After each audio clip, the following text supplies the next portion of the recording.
Hi friends, ఇవాళ మేము కుండ చికెన్ కుక్ చేస్తున్నాం. ఒక కుండను తీసుకొని కట్టెల పొయ్యి మీద పెట్టాలి. 4 పాల నూనె పోసుకోవాలి. లవంగాలు, 2 యాలకులు, 3 బిర్యానీ ఆకులు, చేసుకున్న ఆనియన్ మిర్చి వేసుకోవాలి. ఆనియన్ పేస్ట్, అల్లం పేస్ట్ మంచిగా మిక్స్ చేయాలి. కొంచెం కొత్తిమీర వేసుకోవాలి.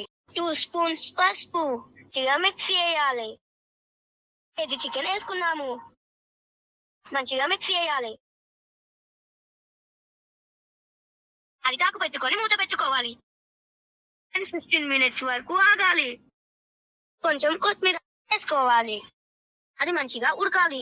4 స్పూన్ల కారం వేసుకోవాలి. మినిట్స్ ఉడకాలి. 2 స్పూన్ల సాల్ట్ వేసుకోవాలి. 1 గ్లాస్ వాటర్ పోసుకోవాలి. కొంచెం మసాలా పొడి, కొత్తిమీర. ఫ్రెండ్స్ మంచిగా బాగా మిక్స్ చేసుకొని ఒక అరిటాకుల చికెన్ పెట్టుకొని కుండ చికెన్ పెట్టుకొని అన్నం వేసుకొని తింటే ఉంటుంది. Friends, like, share, comment,